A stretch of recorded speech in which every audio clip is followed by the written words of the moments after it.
Conta-se uma história de um homem que chegou, ele era um homem do marketing, e esse homem chegou para um pastor de uma igreja e ele disse assim: olha, eu estou oferecendo um serviço de uma pesquisa no bairro, na cidade, em que o intuito dessa pesquisa é descobrir o que as pessoas querem numa igreja, o que as pessoas gostariam que uma igreja fizesse ou não fizesse. Então, com essa pesquisa, você tendo em mãos, você vai poder fazer com que a igreja sirva melhor, né? Você vai atender mais pessoas e você vai conseguir mais pessoas para a sua igreja. Bom, o pastor olhou para aquilo e disse: bom, acho que vale a pena. Quanto é? Então, ele pagou ali para aquele homem fazer uma pesquisa de marketing ali naquela região.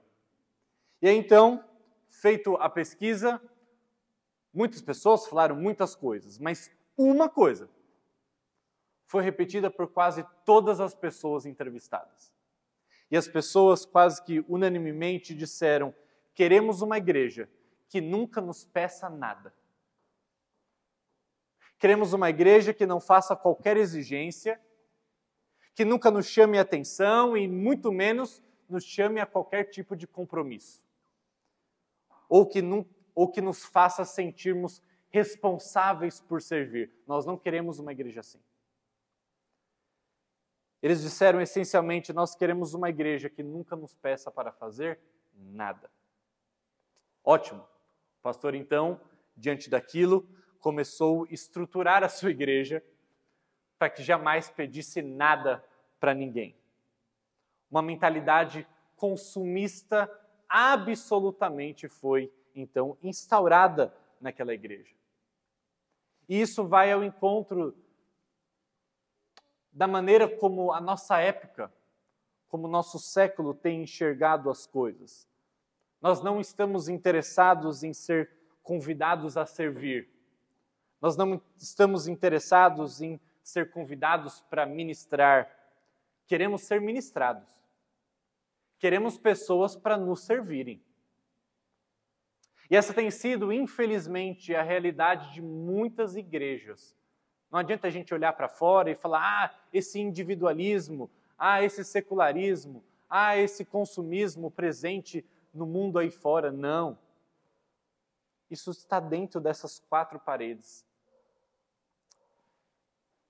Crentes do entretenimento gospel, gente que quer ser entretida, pessoas que querem ser servidas com boa música, boa palavra, bons conselhos, quando necessário, boas amizades para suas crianças, boas programações durante o final de semana para o seu filho adolescente, pessoas que querem ser servidas. Queremos uma igreja que nos sirva, e se ela não nos serve como achamos que mereceríamos, ou como merecemos, nós procuramos outra. Assim como trocamos de produto quando não nos agrada, trocamos. Ou, não sei o que é pior, ficamos lá, apenas reclamando de que nós não estamos sendo bem servidos pelo pastor, pelos presbíteros, pelos diáconos, pela liderança como um todo, pelos irmãos ao redor. Mudamos de igreja como quem muda de filme na televisão, sempre à procura do que nos agrada e do que vai ao encontro das nossas necessidades. Reclamamos porque as expectativas não estão sendo atendidas. Talvez muitos aqui continuem vindo a este local com uma mentalidade consumista, se não perceberem, em primeiro lugar, que este é um problema grave dentro da igreja. Independente do quanto você já esteja acostumado com esse problema, ou que ache ele até normal, esse é um grave problema. Enquanto não for percebido e identificado, nós continuaremos a ser igrejas consumistas, que podem até lotar. Muitas dessas igrejas televisivas são igrejas consumistas, de pessoas que vêm, assistem e vão embora. Mas uma das principais métricas para avaliarmos uma igreja saudável é a proporção de pessoas que servem em detrimento das pessoas que querem ser servidas. A principal, talvez, métrica para avaliarmos se uma igreja é uma igreja boa é a proporção maior de pessoas que estão servindo do que aquelas com uma mentalidade consumista. A relação entre as produtoras de ministério e as consumidoras de ministério. Não devemos avaliar a igreja como avaliamos um filme, pelo número de espectadores. Não é assim que a gente avalia um filme que é bom? Então, quando o filme da Marvel, há um tempo atrás, passou os recordes de bilheteria, então começávamos a falar, esse é um bom filme. Muitos espectadores. Mas não é assim que nós avaliamos uma igreja ou um ministério. Tem enfatizado nesse sentido que a igreja se parece muito mais uma academia, onde o que importa é o exercício praticado por você. Sem suor, não existe resultado na academia. Você pode até ser um espectador de academia, como alguns têm sido, mas não espere crescimento. Não espere crescimento.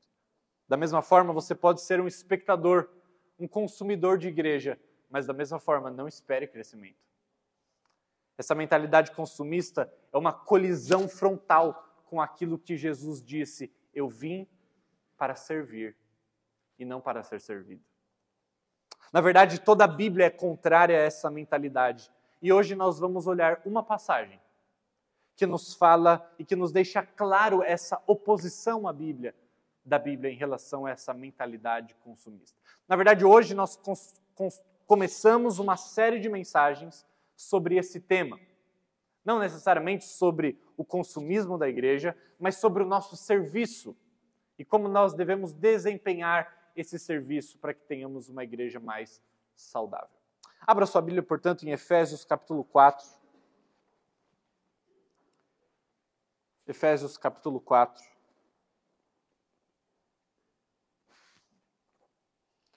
Leremos os versículos 1 até o 16.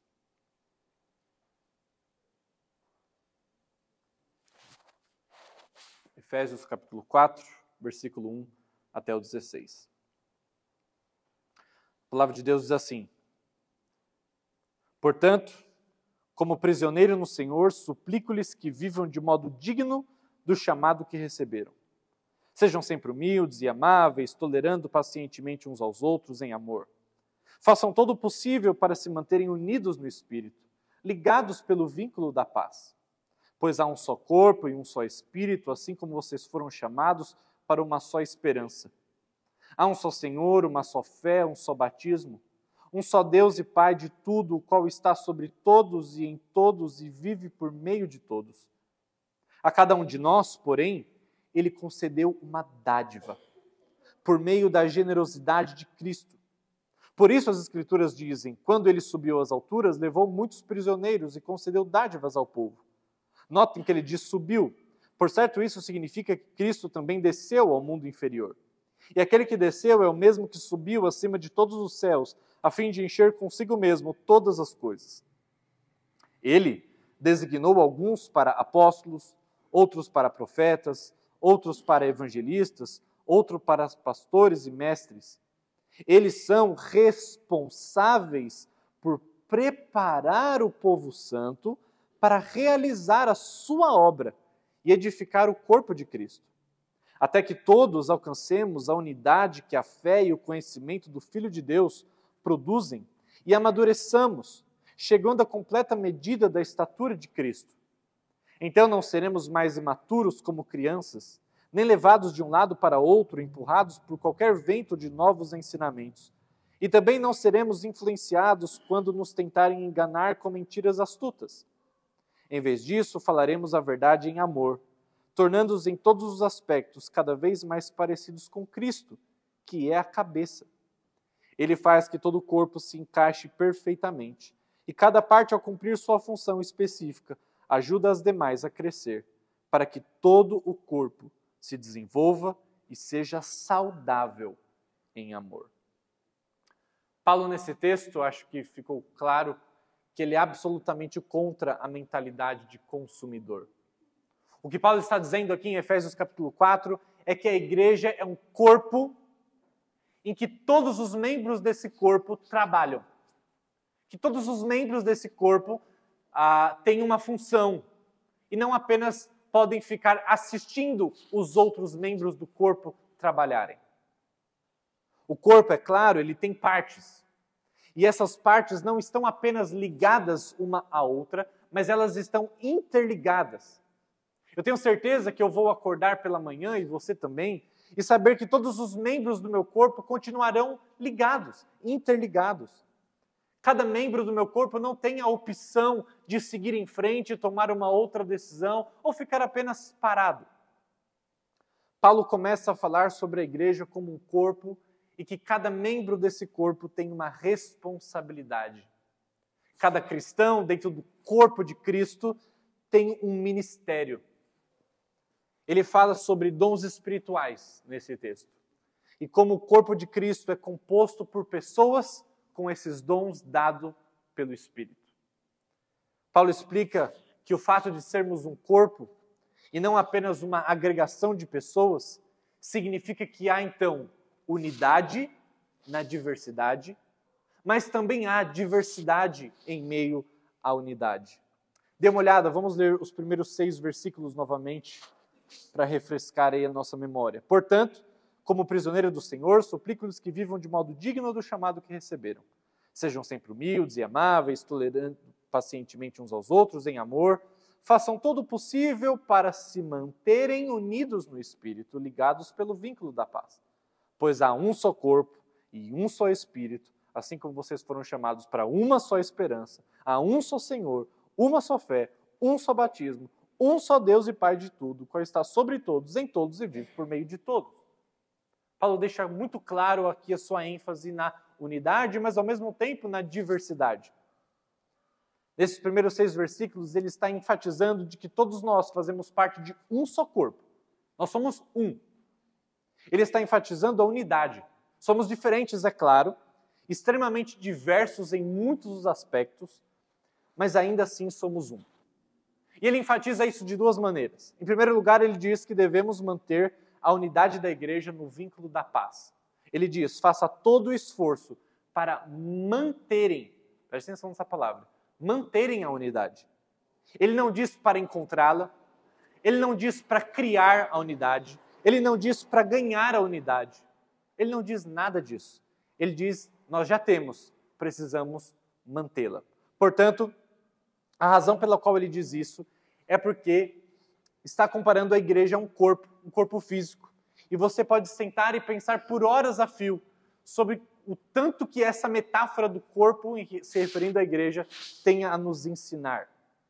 Mas aqui ele diz que o corpo é um reflexo perfeito do que é a igreja, porque há uma unidade, ao mesmo tempo em que há diversidade de funções. Olhe para a sua mão, por exemplo. Você saberá rapidamente que a sua mão ela faz parte do seu corpo. Ela não foi costurada. Ela faz parte de um crescimento orgânico. Ela nasceu com o resto do corpo. Ela é um presente. E como um presente, a única tarefa que precisamos, enquanto pessoas que têm um corpo, é mantermos unido o nosso corpo. Não é muito difícil, a não ser que você saia aí fazendo esportes muito perigosos ou dirigindo igual um louco, você manterá os seus membros do corpo juntos. Da mesma forma, a Bíblia diz que nós, como corpo de Cristo, precisamos manter a união que nos foi dada como um presente pelo Espírito. Quando Deus nos coloca dentro do seu corpo, Ele nos está dando um presente de fazermos parte de um corpo e que a única tarefa que precisamos é nos manter unidos. É uma coisa sobrenatural, nos foi dada. E por isso é tão incrível quando nós olhamos para pessoas que têm raça diferente, língua diferente, tudo diferente, gostos pessoais, e uma série de coisas diferentes.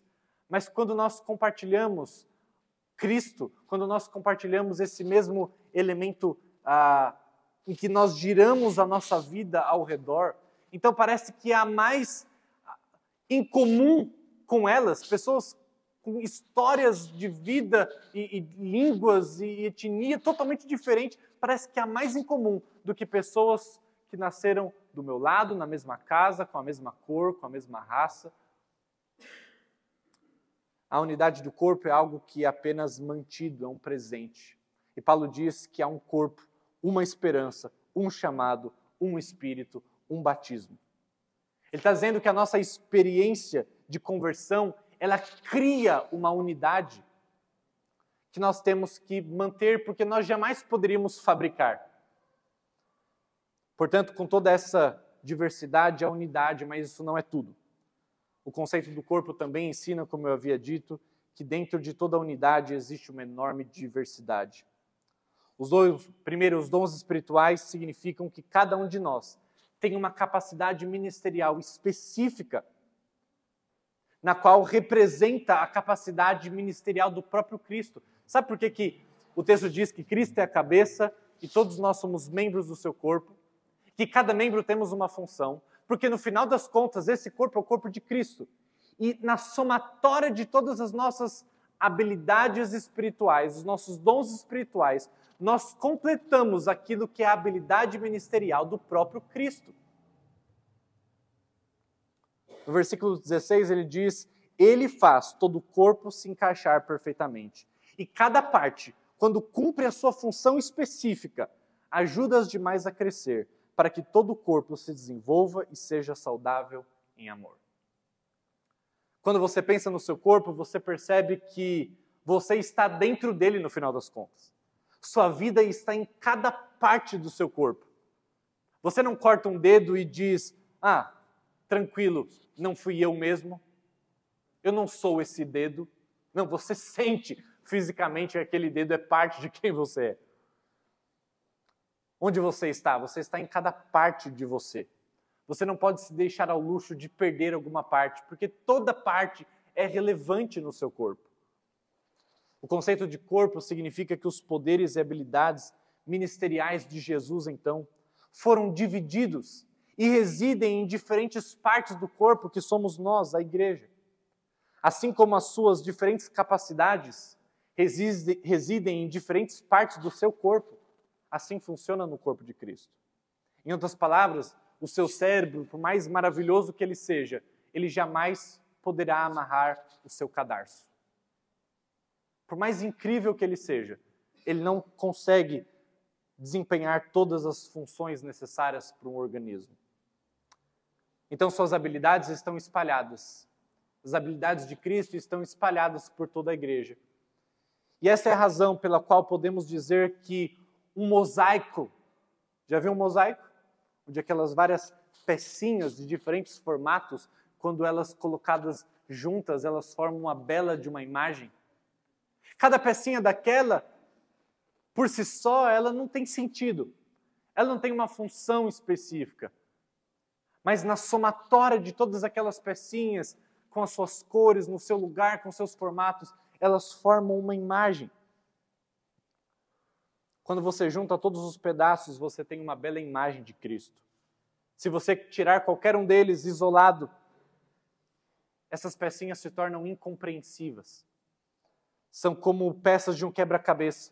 Você não pode dizer o que elas são, a não ser que elas estejam juntas, a não ser que elas estejam encaixadas, a não ser que cada uma esteja desempenhando a sua função.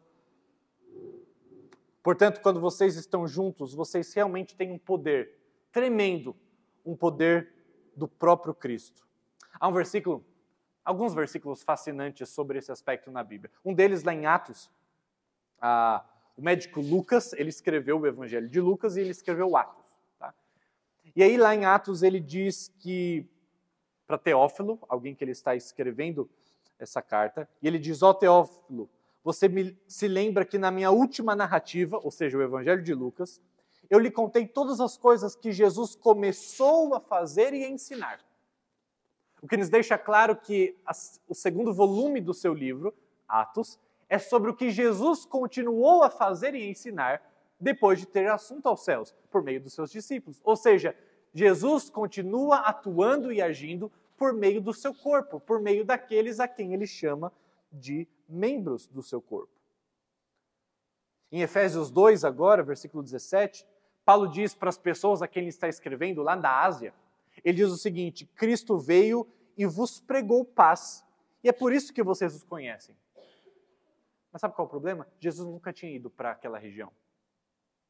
Como que Paulo diz que Jesus tinha ido e pregado para aquelas pessoas? Paulo poderia dizer isso porque ele entendia que quando ele foi e pregou, e quando outras pessoas foram e pregaram, é como se Cristo estivesse indo e pregando para eles. Porque o corpo de Cristo representa o próprio ministério de Cristo. Existe um exemplo mais magnífico ainda. Quando Jesus disse que os seus discípulos fariam obras maiores dos que ele mesmo fez. E a gente olha para esse texto e fala, meu Deus, tem alguma coisa errada aqui. Jesus multiplicou pães, Jesus andou sobre as águas, Jesus curou paralítico, Jesus fez cego voltar a ver. Jesus fez uma série de coisas maravilhosas. Como que ele fala que os seus discípulos fariam coisas maiores? Você já fez alguma dessas coisas? Eu nunca fiz. E nem vou fazer. Como que Jesus pode falar que nós faríamos coisas maiores do que as que ele fez? Quando Jesus disse isso, ele estava dizendo, enquanto todos os meus poderes ministeriais estiverem aqui dentro de mim, eu só posso estar em um lugar de cada vez aqui enquanto humano na terra. Só posso estar em um lugar de cada vez, mas quando eu for para o céu e enviar os meus poderes ministeriais a todos os tipos de pessoas, então, de repente, eu poderei penetrar em todos os lugares. Posso penetrar em todos os níveis da sociedade. Eu posso penetrar em todas as nacionalidades. Como sal, eu penetro em todas as coisas. Agora, o que tudo isso significa? Que a mentalidade consumista, ela só pode ser combatida com a ideia do corpo de Cristo, tendo unidade em meio à diversidade dos dons espirituais. É sobre isso que esse texto fala. Dons espirituais, portanto, são a chave para nos libertarmos do consumismo e sermos levados para o serviço. Eu vou lhe dar uma definição, eu sei que ela é meio grande, mas eu vou explicar cada parte dela no restante dessa mensagem. Uma definição de dom espiritual ou dons espirituais. Vou repeti-la por 2 vezes e depois eu vou explicar cada parte dela, já que é sobre isso que o texto nos fala. Um dom espiritual é uma capacitação para atender às necessidades das pessoas.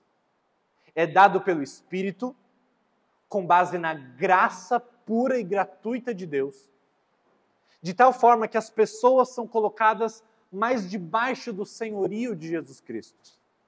E o resultado disso é que o corpo de Cristo é edificado, seja em qualidade, seja em quantidade. Vou ler novamente.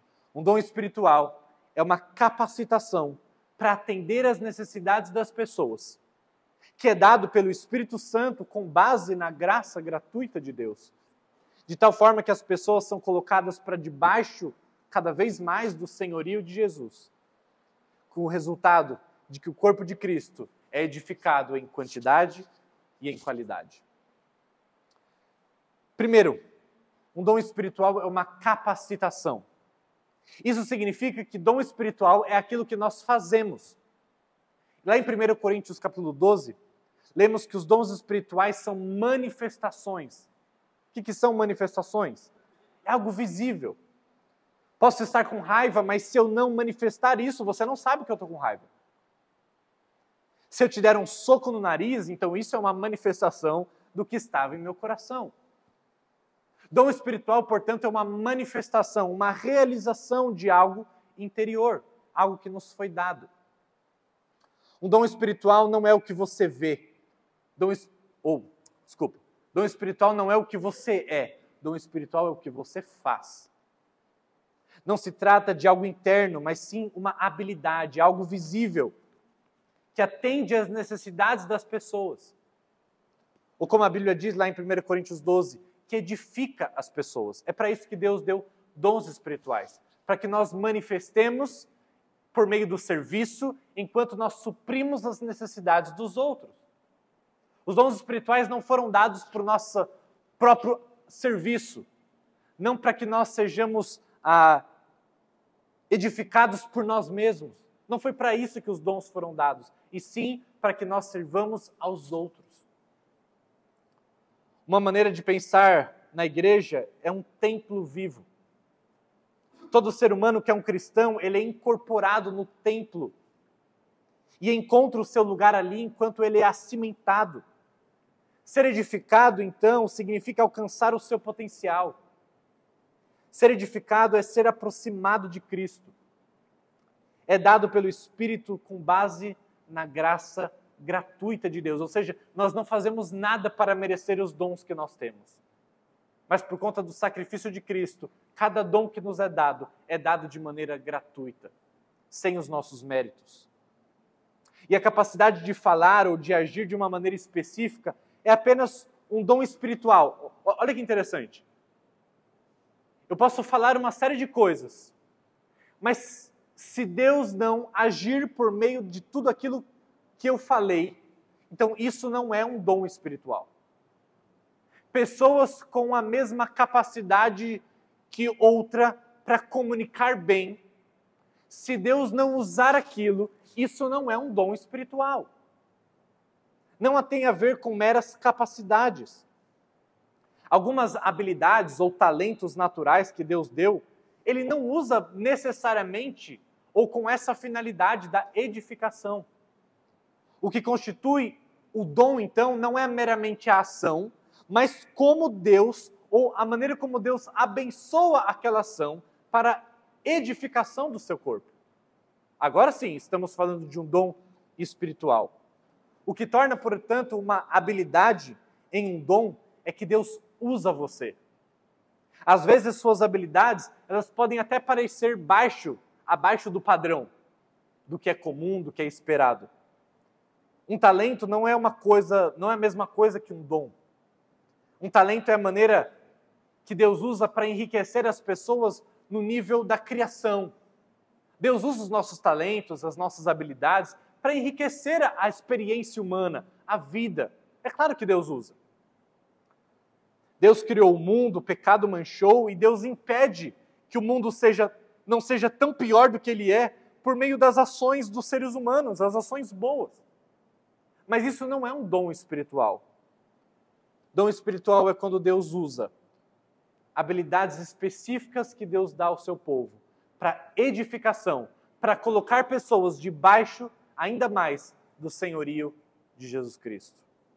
Efésios 4, então, está nos dizendo que quando Cristo subiu e se ascendeu ao céu, sentou à direita de Deus, foi quando ele justamente deu dons aos seres humanos. Isso significa que Jesus Cristo, quando começou a reinar, deu dons poderosos do seu reino. Deus governa, Jesus governa por meio dos dons que ele deu ao seu povo também. São habilidades que devem fazer as pessoas serem curadas, que devem levar as pessoas a estarem submissas a Jesus Cristo. Por exemplo, se eu disser para você que eu tenho o dom de comunicar, e eu digo, olha, a Bíblia diz, não fique ansioso, não ande ansioso, isso é bobeira, não precisa andar assim, confie em Deus. E talvez você já tenha lido isso que eu falei milhares de vezes na Bíblia, mas quando eu digo isso para você, você fala, uau, realmente, por que eu estou me preocupando desse jeito? Ou seja, a palavra de Deus, diante dessa comunicação, ela parece saltar diante dos seus olhos. E aquilo que você já sabe muitas vezes, então se torna uma realidade na sua vida. Isso é um dom. Provavelmente você já teve contato com esse tipo de gente que tem o dom do aconselhamento ou o dom da misericórdia. E a pessoa falou uma coisa que você já sabia e tinha escutado milhões de vezes, mas naquele momento aquilo fez sentido para você. Aquilo edificou a sua vida. Isso é um dom espiritual. Não é meramente a ação, mas como Deus usa aquela ação para edificar a sua vida. O que está acontecendo é que de uma forma pequena, mas significativa, você foi trazido para mais debaixo da bênção de Deus por meio de um dom espiritual. Porque quanto mais você obedece a Deus, mais você descobre que as consequências dos problemas da sua vida e dos seus pecados são curados por meio da sua graça. E você se preocupa menos. O que faz um dom, então, é a bênção de Deus sobre ele. Não basta ser bom em uma coisa, não importa se você tem uma base natural boa, o fundamento do seu dom bom, o que importa é o quanto Deus está usando aquilo. Não importa nem se você fala o português perfeito.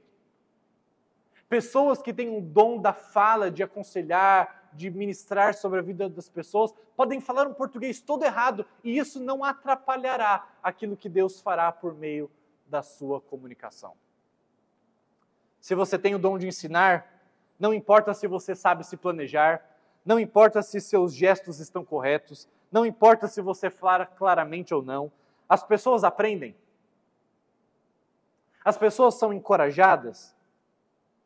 Não importa se você tem o dom do aconselhamento, realmente não importa quantos diplomas você tenha, mas as pessoas são ajudadas quando você fala.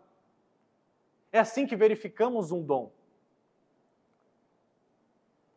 É o poder de colocar as pessoas debaixo do senhorio de Cristo e ver as consequências do pecado serem curadas no decorrer do processo. Agora preste atenção. A Bíblia diz que o Espírito Santo nos dá dons a cada um de nós. Ouvimos isso repetidas vezes, inclusive aqui em Efésios e muito mais lá em 1 Coríntios capítulo 12, 1 Pedro. E cada um é uma manifestação do Espírito. Sabe o que é engraçado? Os dons, eles são... Meio estranho? Agora sim. Os dons são dados pelo Espírito para a capacitação de cada um de nós. E sabe quando esses dons são dados? Quando nós nascemos espiritualmente. Quando nós nos convertemos a Jesus Cristo, esses dons são dados de presente para nós. Da mesma maneira que os nossos talentos, eles nos são dados quando nós nascemos e que eles podem ser desenvolvidos no decorrer da nossa história, nós também recebemos dons espirituais quando nós nascemos de novo e que também podem ser desenvolvidos no decorrer da nossa história. Mas aí talvez você diga, isso está meio estranho. Como assim você nasce espiritualmente com um dom específico? Paulo não diz lá em 1 Coríntios 14 para orarmos pelo dom de profecia? Ou seja, se nascemos com ele, então nós não precisamos orar por ele. Bom, uma coisa que nem sempre fica claro quando nós lemos esse texto é que não aparece no português, mas a palavra no grego ali é vocês, plural, e não no singular. Então, quando Paulo está dizendo orem pelo dom da profecia, ele não está dizendo para você orar pelo dom da profecia, ele está dizendo para a igreja orar por um dom que é tão importante, que é falar segundo a palavra de Deus. Então ele está dizendo, igreja, ore para que Deus sempre mande pessoas como parte do corpo de Cristo, que tenham um dom de profetizar, que tenham um dom de falar segundo a palavra de Deus. Não é que cada um de nós devemos buscar o dom da profecia, mas que sim, cada dom é importante, que deve ser pedido para que não nos falte dons específicos para o nosso serviço. Além disso, os dons são para toda a vida. Isso não significa que por toda a vida você vai desempenhar exatamente igual um dom. Às vezes a forma como você vai desempenhar muda.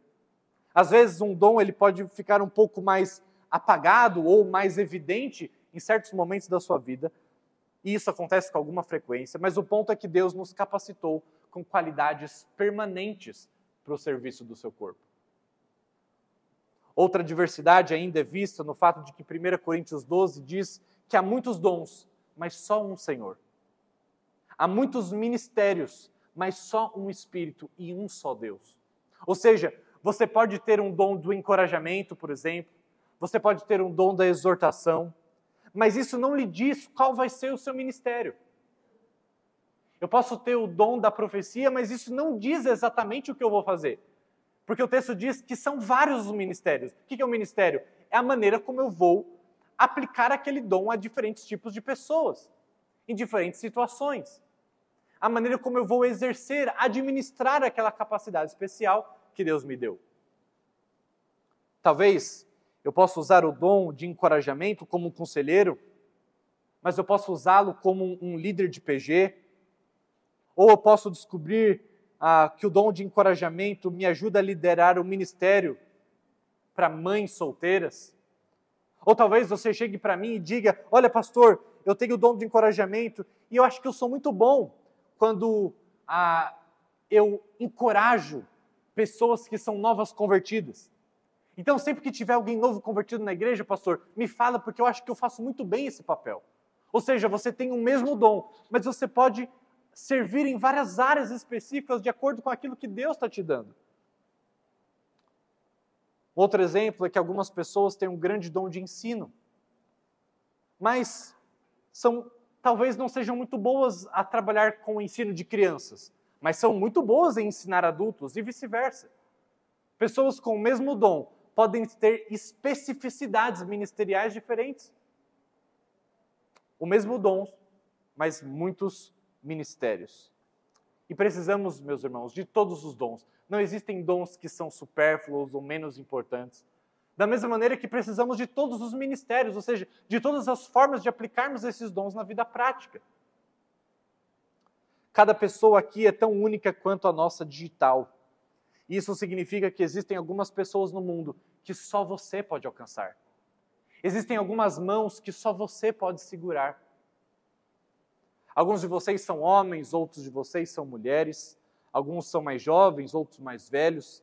Alguns de vocês são profissionais, outros não. Alguns são ricos, outros pobres. E existem mãos específicas que cada um de nós, dentro das nossas especificidades, dentro dos nossos dons e das nossas circunstâncias, existem mãos específicas que só nós podemos segurar.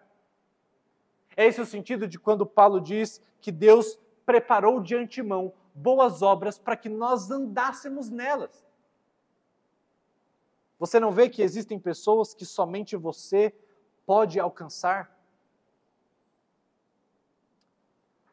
Também é bom destacar que não há ninguém com todos os dons. Portanto, olha o equilíbrio. Isso acaba com o nosso orgulho, a nossa soberba, porque eu não tenho todos os dons. Eu preciso de outros. Eu não posso achar que eu sou a última bolacha do pacote, porque eu preciso de outras pessoas. Mas, ao mesmo tempo, isso elimina o vitimismo ou a infelicidade de eu achar eu não tenho dom nenhum. Não, eu tenho. Logo, eu tenho um senso de importância, porque se eu tenho um dom, quer dizer que alguma pessoa ou várias pessoas precisam daquilo que eu posso servi-las. Eu não posso ser arrogante, porque eu não tenho todos os dons. Eu ainda preciso dos outros. Mas eu também não posso ter uma visão de fracasso, porque eu tenho algum dom que é necessário para o corpo. Então isso elimina o nosso orgulho, a nossa soberba, mas também isso elimina a nossa visão errada sobre nós mesmos. Também é bom destacar, como já foi dito, que dons não são talentos. E outra coisa importante é que dom espiritual não é a mesma coisa que fruto do Espírito. E geralmente a gente confunde.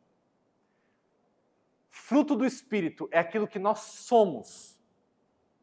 Aquilo que Deus nos transforma quando nós conhecemos a Jesus.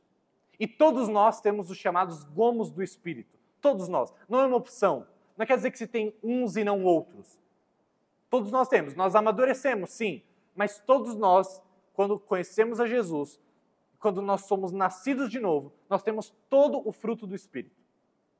Mas nós não temos todos os dons dados pelo Espírito.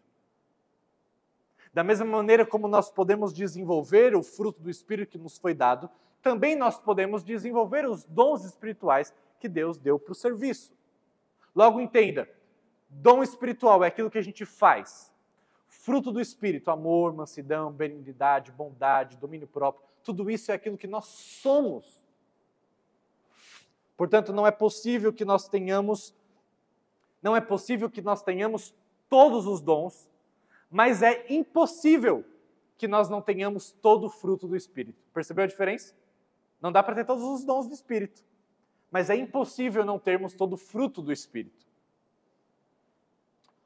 O fruto do Espírito é o que você é e os dons são o que você faz. Por isso, lá em 1 Coríntios 13, Paulo diz que é possível você ter línguas, você saber falar profecias, você ter todos esses dons, mas no final das contas você não tem amor. E amor é o fruto do Espírito. Sem a ajuda do Espírito, os seus talentos podem funcionar, podem até parecer dons por algum tempo, mas Jesus diz, pelos seus frutos os conhecereis. Mas talvez depois de tudo isso você esteja pensando, eu acho até interessante essa ideia de que a igreja toda deve servir, que cada um tem uma habilidade dada pelo Espírito, que deve suprir uma necessidade de alguém. Eu acho isso muito legal. Mas pastor, você não acha que, às vezes, alguém pode estar tão cansado que o seu único papel e a sua única função seja sentar e ficar quietinho só ouvindo? Parece que em momentos da nossa vida não parece que é a única opção a gente sentar e ser servido. Talvez por alguma desilusão, algum trauma, alguma coisa difícil. Pastor, eu estou me sentindo fraco. Eu preciso ser alimentado. Eu não posso simplesmente vir e ser alimentado, ser servido. Pastor, será que isso não é possível? Bom, deixa eu responder isso da seguinte maneira. É claro que existem momentos para absorver. É claro que existem momentos para sermos alimentados, curados, para crescermos. Mas deixa eu dizer uma coisa para você. As nossas práticas são tão importantes quanto aquilo que nós ingerimos para a nossa saúde. Se você disser, hoje eu estou muito cansado, ou essa época da minha vida eu estou muito cansado demais para fazer exercícios, e você nunca faz exercícios então, porque você está cansado, você ficará cada vez mais cansado. Quer ver? Parece que isso aqui não tem nada a ver com o que eu estou falando, mas quando você estiver cansado no seu trabalho, ou nos seus estudos, alguma coisa, você não estiver aguentando mais, sabe o que você faz? Para e vai andar. Vai andar. Dá uma corridinha, alguma coisa. Faça um exercício de mobilidade. E quando você voltar, ao invés de estar com menos energia, o que seria esperado, porque eu estou andando, estou esgotando o meu corpo mais ainda, quando você voltar, você estará com mais energia. Parece que as suas energias foram recarregadas, na medida que você fez algum exercício prático. A maneira de recuperar o fôlego é, na verdade, fazer exatamente aquilo que você acha que não pode fazer. Você tem que crescer por meio da produção, tanto quanto da ingestão. Tem pessoas que continuam fracas e cansadas para o resto da sua vida espiritual, porque acharam que elas precisam somente se alimentar. E esse é um problema. Enquanto você não estiver se exercitando, você nunca vai sair dessa situação. Deixa eu fazer algumas aplicações disso. Você precisa ouvir, sim, mas você não crescerá enquanto não estiver também falando. Entendeu o que eu disse? Você precisa ouvir. Você está ouvindo agora. Mas você não crescerá enquanto você não começar a falar também. Você precisa aprender, mas você não aprenderá de fato enquanto não estiver ensinando. Eu já contei aqui a história de um amigo que tirava 0 nas provas de grego. E de repente um dia ele resolveu dar aulas de grego para a sua igreja. Um menino que tirava 0 nas aulas de grego. E de repente ele aprendeu grego. Não enquanto ele estava tentando aprender, mas enquanto ele começou a ensinar. Você precisa de fato ser servido, mas não será suprido enquanto não estiver também servindo. Você precisa de aconselhamento, certamente, mas não estará pronto enquanto não estiver também aconselhando. Você precisa de consolo, não duvido disso. Mas você não estará consolado enquanto não estiver consolando. E deixa eu dar um exemplo prático. Há um tempo atrás eu aconselhei uma mulher que vinha, eu já falei desse exemplo aqui, é um exemplo que me impactou bastante, uma mulher que vinha enfrentando, lutando contra a depressão há uns 20 anos, mais ou menos. Essa mulher já tinha passado por todo tipo de médico, de tratamento, de remédio, de tudo que você possa imaginar. E aí meses a gente conversava e tentava identificar um problema, e de repente um dia, meio que inesperadamente, eu e ela chegamos a uma mesma conclusão na nossa conversa. Enquanto ela passava por todos esses anos, com essa tristeza profunda, ela se pegava olhando tão somente para ela mesma. Ela sempre pensava, eu preciso ser servido por alguém por mais uma pessoa, ou pelo menos de maneira mais intensa, eu preciso daquilo outro, e enquanto isso ela ia se fechando no seu casulo, costurando a sua testa no seu próprio umbigo, olhando apenas para si mesmo. E de repente a gente percebeu isso na sua vida, e percebemos e comentamos que a única saída para isso, seria ela tirar os olhos, e ela perceber que Deus estava colocando pessoas ao seu redor que também precisavam ser consoladas. E que enquanto ela estivesse apenas sugando o consolo das pessoas, ela jamais poderia ser consolada. E aí, claro, eu a alertei sobre o perigo de ela não usar isso como uma ferramenta e uma expressão do seu próprio egoísmo, dizendo, então peraí, para eu melhorar aqui, então quer dizer que eu preciso servir os outros? Então quer dizer, os outros viraram apenas mais um meio que eu vou usar para o meu próprio benefício. Isso não funciona. Não traz resultado. Mas quando você esquece de si mesmo, quando você para de querer ser nutrido, consolado, aconselhado, servido o tempo todo e começa a fazer isso para os outros, tudo muda. E eu vi aquela mulher, de um mês para outro, com uma transformação absurda que eu nunca tinha visto antes. Porque ela simplesmente começou a se preocupar, mesmo na sua fraqueza, mesmo diante das suas lágrimas que eram diárias, ela começou a chorar a dor do outro. Ela começou a aconselhar o outro. Ela começou a consolar o outro. E enquanto ela fazia, ela se descobria consolada. Como combater essa mentalidade consumista, então? 2 formas. Através do entendimento do que os dons são. Deus deu líderes para a igreja que devem preparar o corpo de Cristo, é o que eu estou fazendo agora, para cada um desempenhar a sua função no corpo, de acordo com o dom que foi dado a cada um. Todos temos dons específicos que devem ser usados. Essa é a maneira de enfrentarmos a mentalidade consumista em nosso meio. E a segunda maneira, talvez ainda mais poderosa, e eu termino essa mensagem com essa maneira. Marcos capítulo 10, versículo 45. Jesus, o cabeça do corpo, diz: eu não vim para esse mundo para ser servido, como todos os poderosos que vocês conhecem. Eu não vim para ser servido, mas eu vim para servir e dar a minha vida em resgate por muitos. Pense em todas as pessoas poderosas de todos os tempos, em toda a história. Quanto mais poder, mais pessoas debaixo a servindo. Mas Jesus, o maior de todos, veio a este mundo e diz: eu não vim para ser servido, mas eu vim para servir. Não servir de qualquer jeito, mas dar a minha vida para resgate de muitos. Ou seja, esse é o nosso modelo. Toda vez que você for tentado a usufruir tão somente do serviço dos outros, lembre-se de que o próprio Deus se fez homem para servir e não ser servido. E que, portanto, nós devemos, cada um com a sua função, devemos exercer os nossos dons para servirmos uns aos outros como Cristo fez. Vamos orar.